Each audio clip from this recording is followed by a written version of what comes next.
Hi, I'm Brian Russell. Welcome back to class. I want to give a few instructions on how to move from a survey to an interpretation.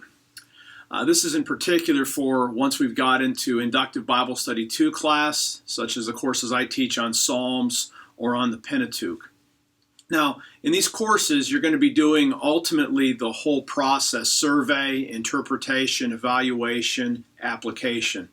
And once you've completed your survey, you're going to have a couple of options. If you look at your syllabus and the way the instructions are, you'll have the option of doing this on your own, which is what I'm going to illustrate, or answering a question that I raise out of actually from one of my surveys that you'll work on an interpretation. Now, in either case, here's essentially what you're doing. You're going to start once you've done your survey, and we're going to assume that you've done your survey work. You're going to pick a question from the structure that you believe was the dominant structure from your survey, the one that would give you, if you would work out the details of how that structure worked, it would give you real insight into the text as a whole that you're looking at. And so what we'll do is we're going to begin with a question. Begin with one of your structural questions about one of your structural relationships. Write it out. You can do a couple at the same time, but you should pick one of your questions, or questions if they're related, and this should be probably a definitional question.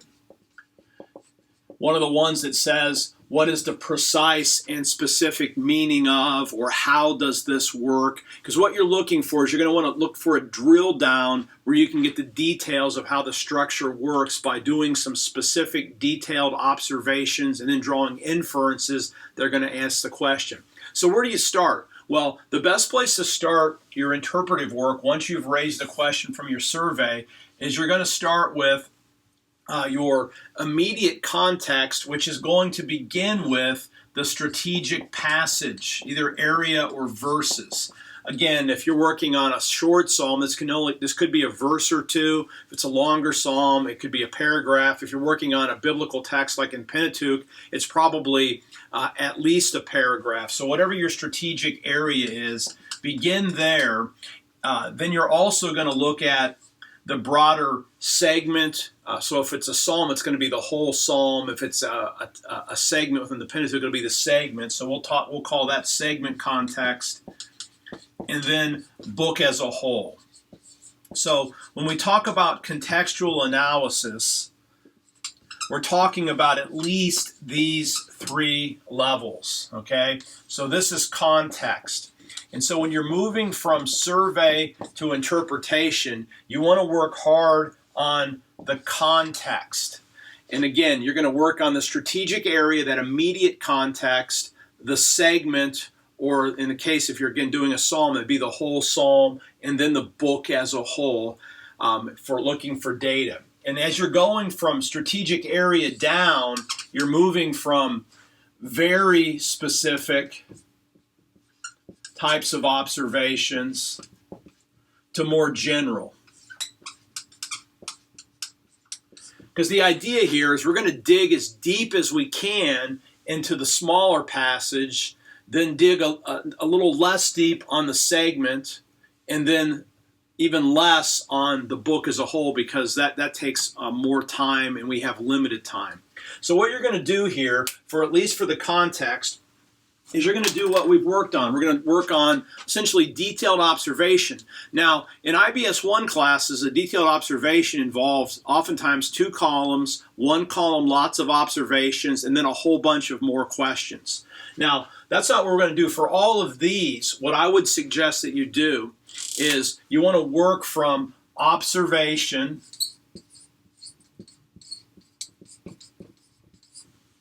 and you can have several observations, but move from observations to inferences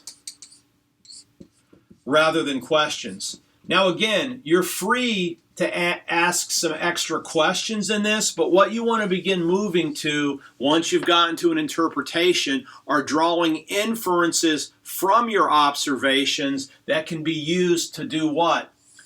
Answer the questions that you're studying. Okay? So in your interpretive assignments, Your key thing is to identify a question from the survey that you want to work on, and then fill that out, begin to answer that question using the strategic area with very detailed observations and inferences, drawing additional data from the segment as a whole. Again, by segment, if you're in Psalms, I'm talking about the Psalm as a whole. If you're in another course such as Pentateuch, you'd be using the actual segment, which is about a chapter size chunk, and then also draw some observations and inferences from the rest of the book, looking for data that you can make observations about, that you can draw inferences that will help to answer your questions. Now, you can also ask additional questions, so bringing in some of your rational questions or even your implicational questions here, but start with definitional. Now, once you've done a good job with context, sometimes it pays to actually do some kind of a summary here, just to kind of give a lay of the land. What have you discovered? And what you are also going to be keenly aware of when you do the summary is what are some unanswered areas that you haven't been able to get at. And you want to be asking yourself, what are other sources of evidence that I can use to fill in the holes that I wasn't able to, and to fill in the holes to my attempted answer? What are some other sources of data that I need to use? And this is where your other interpretive determinants will come in. So some of the things that you want to think about using would be limited word study. If you're unfamiliar how to do a word study, I have a video on how to do a word study, actually using free software that's available online for free of charge to everyone, as long as, again, you have internet access. You also want to think about, as you have time, work on Hebrew grammar. For those of you who have some facility with the Hebrew, you can look at that. Also, historical background. If there's geographical references, if there's references to events that you're unfamiliar with, look up some things in a Bible dictionary that can help you. Again, there's other determinants. These are some of the common ones that you can use. And then, obviously, of course, the last determinant that you're going to want to look at would be commentaries. Or you can look up articles using Asbury Scholar. You can look scholarly articles or commentaries. Again, you want to look at modern commentaries, check the bibliography, and also resources that we've shared in the class. Again, you want to look at least two. Again, I would suggest even more than two if you can, but at least two for a baseline. These should be the last things that you look at. Again, don't use popular commentaries. Use the best scholarly resources that you can get a hold of, because your folks that you're interpreting the scriptures for deserve the best. They don't deserve what was just simply available when you were studying the scriptures. So be prepared. Prepare yourself to work on this. Then the last thing you'll do is write up a synthesis. And as I've tried to emphasize in class, save some time and energy to write a substantive synthesis, because nothing's worse than going through this whole process and ending up with either fluff or things that are so vague in general, it's really just not helpful, nor is it indicative of all the work that you've put in. So you want to think about this synthesis this. If this was the only passage in the Bible that I had possession of, what would I know? What's the unique contribution here? What's the specific contribution that this text makes to my understanding of God, of humanity, of reality, or whatever the subject matter of this passage is? Again, this isn't an application, so you're writing this in third person, descriptive of what's there, but you want to make a good, solid synthesis. Again, this is the basic process. I hope this helps you as you do your work. Again, you're going to have to fill this in with lots of detail, but again, notice some of the key pieces. You got three levels of context: strategic area, the broader segment, and then the book as a whole. And these are going to move down from incredibly detailed to more general. Once that's done, summarize, and then add other determinants to fill out your interpretation, finally engaging in commentaries, and then writing out a good synthesis.